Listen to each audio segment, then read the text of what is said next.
Maintenant, corrigeons, votre travail, voyons ce que vous avez extrait de, cette petite partie, du film.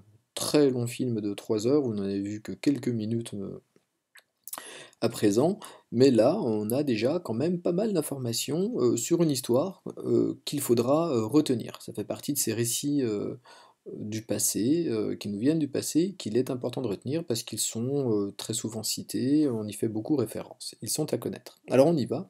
Où sommes-nous? Le lieu, bon là c'était facile, je vous avais un peu aidé tout à l'heure, donc vous avez sûrement noté qu'on était en Égypte. On peut rajouter qu'on est sur les, rives de la mer Rouge. Donc, on pouvait le voir grâce à la carte. Donc en fait, nous sommes dans l'Orient ancien. Ça c'est important, on est bien dans l'Orient ancien, les Hébreux c'est un peuple de l'Orient ancien.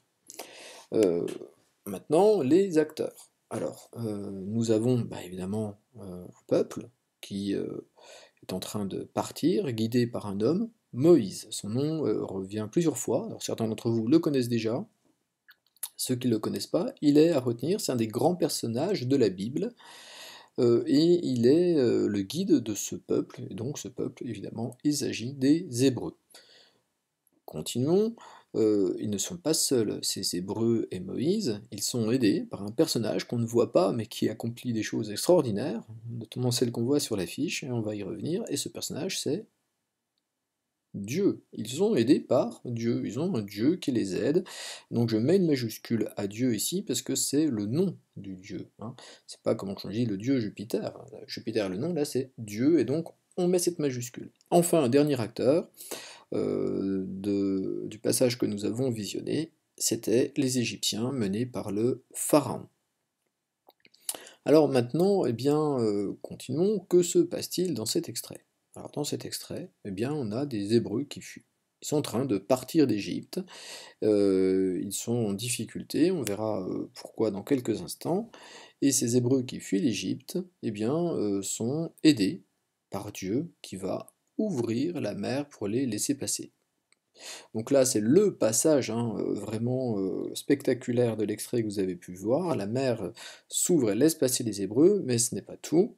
Dernier point, elle se referme sur les poursuivants égyptiens, l'armée est noyée dans un vacarme assourdissant. Dernier point, la date, est-ce que vous l'avez trouvée ou pas?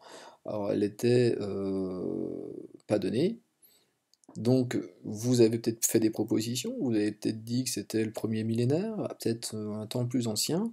Eh bien, ce qui est important, c'est que aucune date n'est citée dans l'extrait, mais même dans la Bible, on ne donne aucune date. Donc, on ne sait pas quand ont lieu ces événements. Ce sont des événements dont on nous dit qu'ils sont arrivés il y a très longtemps, ce sont des événements vraiment extraordinaires, mais la date en est inconnue. Donc ça, ce sont des éléments assez importants. On a un récit avec un dieu qui intervient, avec une mer qui s'ouvre, donc des événements extraordinaires, et il n'y a aucune date. Un historien, une historienne sérieux, sérieuse, va tout de suite se dire, cet événement a-t-il vraiment eu lieu?